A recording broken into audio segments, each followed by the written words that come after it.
balita. Ang inyong pangunahing sumbungan ay makabuluhang usapin at kaganapan tungkol sa wika, kultura at bayan.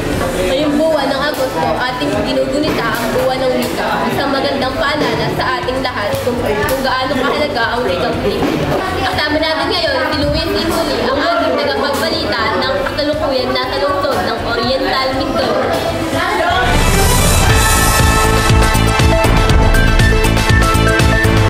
Maraming salamat, Josephine V. Pangubit. Nandito tayo ngayon sa Oriental Mindoro kung saan ginaganap ang isang makulay at pagdiriwang para sa buwan ng wika.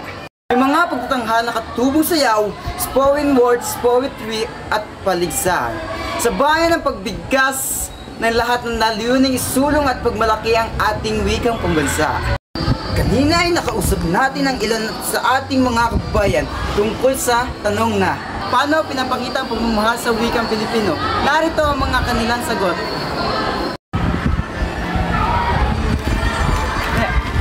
Neng, pwede ka bang ma-interview tungkol sa pagpapakita ng pagmamahal at pagpapahalaga sa wikang Pilipino? Sige po. Ginagamit ko ang Pilipino sa paggawa ng vlog at tula. Pinipili ko ring magsalita sa Pilipino kahit online para hindi natin ito makalimutan. Kuya, pwede po ba kayong mabala? Tatlong ilan po namin kayo sa kung paano nyo pinapakita ang pagmamahal at pagpapahalaga sa wikang Pilipino? Kahit sa trabaho, mas madali kami nagkakaintindihan gamit ang Pilipino. Kaya mahalaga rin ito. Ito ang tunay ng bawat ulit ng tao. Tunay ngang buhay na buhay ang pagmamahal sa ating wika mula sa mga kabataan, guro hanggang sa mga manggagawa. Balikin natin ngayon ang studio para sa mas malalim na diskusyon kasama ang ating mga pangunahing guests. Tangi ang wikang Filipino dahil nasasabi nito ang tunay na nilalaman ng ating puso. Kilig, gala, halakha. Wikang Filipino, ang wika ng ating puso. Ipagdiwang natin ang buwan ng wika.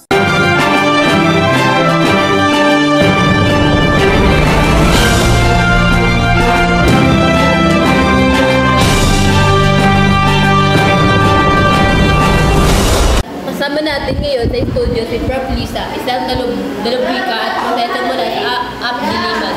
Magandang araw po, Prof. Lisa. Magandang araw rin. Salamat sa pag-anila.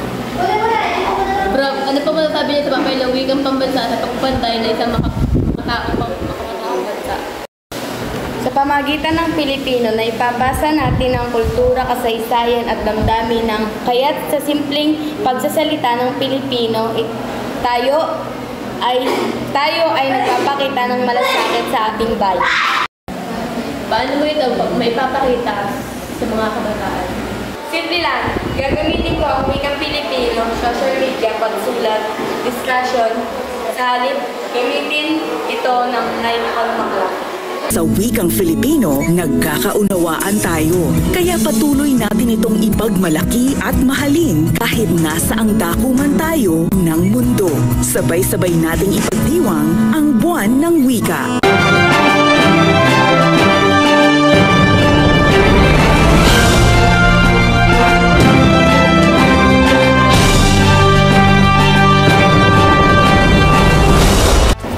Mula sa lansangan ng Oriental Mindoro hanggang sa loob ng mga paaralan at tahanan, isang bagay na malinaw. Ang pagmamahal sa wikang pambansa ay hindi lang tuwing buwan ng wika, kundi araw-araw na itinatabuhay sa salita at sa gawa.